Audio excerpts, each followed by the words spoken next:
cherry bars, and cherry lemonade. So, all right, have fun. Welcome, David Hodge. Oh, I forgot David is the winner of the National Cherry Festival competition. Wow.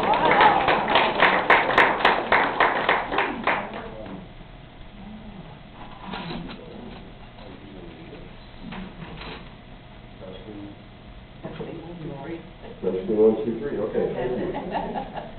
And thank you, Kathy, and thank you, John, and thank you, residents, for joining us tonight. It gives me a lot of pleasure to share my work with you and to see it reach out to you. And I hope everyone can hear me fine. Oh, yeah. Okay, good. Well, the cherries. Yeah, I kind of went through a cherry mania phase, as you can see.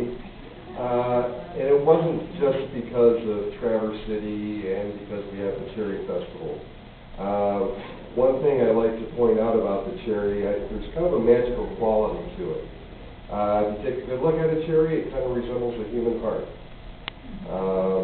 And also, you hear the word cherry used in a lot of interesting forms of conversation, like if someone's describing a really slick paint job on a car, they say that's cherry.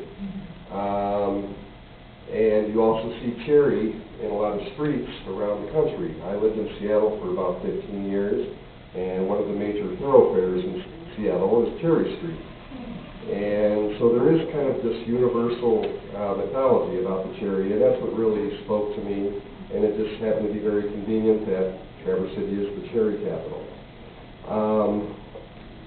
I did bring a copy of my manuscript, and I may read a few passages to share with you. And the paintings in this manuscript, some of the selections you'll see on the wall. And I will also leave this copy with John, so if you'd like to look at it, feel free. I hope to get it published one day, so fingers crossed. In the meantime, I'll be happy to share some with you. And then, after I get done with that, if you have any questions about my process or just the story in general, I'd be happy to answer those for you.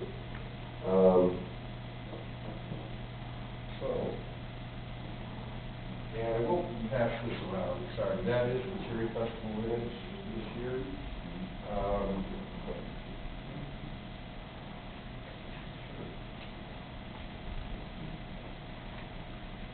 So about this tale, A Cherry's Tale.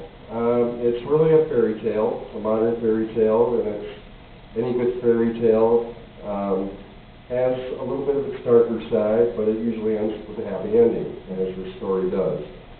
This is also a love story between two cherries, Charlie Orchard, our main character, and Chelsea Shores, the girl in the story. And I'll just read you the synopsis, and then I'll just read a couple selections. A Cherry's Tale. This explores the early life of Charlie Orchard, an orphan cherry who aspires to be an artist. Following the Valentine's blight and the loss of his family, Charlie is relocated to the Cherry Refuge home for boys. At the refuge, Charlie earns a job tending the hedge maze, which helps him heal and rediscover himself. Later, Charlie meets Chelsea Shores, another orphan, who aspires to be an actress. Together they enjoy the picturesque surroundings and festive events of the cherry capital, and their friendship grows. But their friendship is threatened when Chelsea receives an acting scholarship and moves away to fulfill her dream on Emerald Island. Alone, Charlie wonders if he ever will see Chelsea again, especially when she becomes a famous film star. Yet Chelsea surprises Charlie by returning home. Inspired, Charlie becomes the artist he always dreamed of being, and his bond with Chelsea is secured ever after. Some will say that life imitates art, or the other way around, but yes, there is a little bit of this, of myself in this, but again, I'm trying to speak to a larger audience and exploring universal themes in the process. And here are a couple little passages I'll share with you.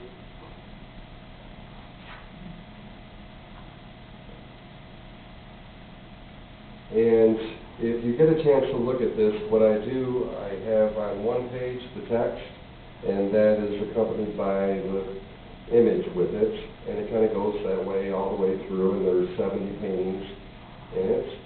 And so this is one I chose. It's a picture of Charlie with his easel and some notes and books, and he's studying away and trying to develop his craft. And although most of his friends dreamed of being astronauts or rock stars or professional athletes, Charlie continued to hold on to his dream of being a great artist. His mother, the art teacher, had said, "Great art speaks to you and never fades." From what Charlie had observed, rock stars and athletes come and go, and astronauts are lucky if they ever make it into space. But a good artist can go anywhere with his imagination, and he can take other people anywhere again and again. So Charlie made many drawings and painted many pictures. He also wrote many stories to further his imagination, which his mother encouraged. But Charlie's mother continued to emphasize the fundamentals. Master the figure first. If you can paint the cherry, she said, then you can paint anything. I don't know if you can see this, but it looks like.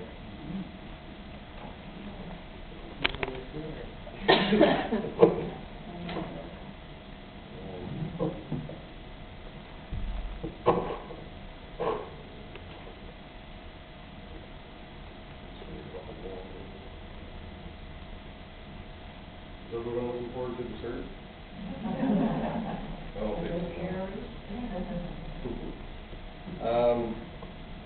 and so about midway through the story, I discuss a blight that strikes the cherry population, which ironically we kind of went through this year and losing much of the cherry crop. And oddly enough, I wrote this I finished it in February, so I had no idea that was going to come this year. But hopefully we'll have a better crop next year. And so after Charlie goes to the orphanage, he meets Chelsea, and this is what happens in the story. At the Cherry Haven dance, Charlie and Chelsea never danced. Instead, they talked in the corner while other cherries congregated on the dance floor. Until now, Charlie had been very shy around girls, but Chelsea got him to open up, the way Nurse Gibbons did. Charlie felt comfortable with Chelsea and loved to hear her talk. When Chelsea spoke, the room seemed brighter, more vivid. She told Charlie that she had also lost her family in the blight, but now she was working hard in school and hoped to earn a scholarship to further her education.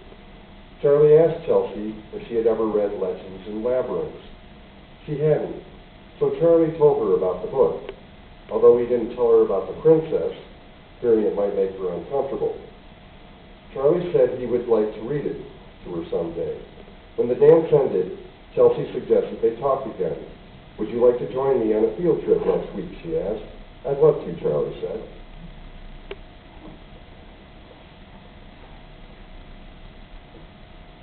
Chelsea invited Charlie to the Curiosity Shop.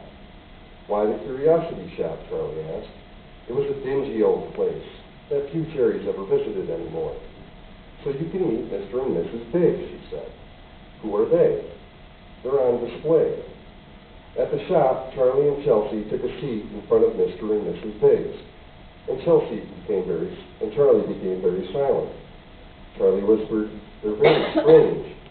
"Yes, they are," Chelsea replied, "and that's why I like them. Fortunately, they were preserved for future generations. They're different, like me. Unlike most cherries who have no leaves, Chelsea's stem was covered with them.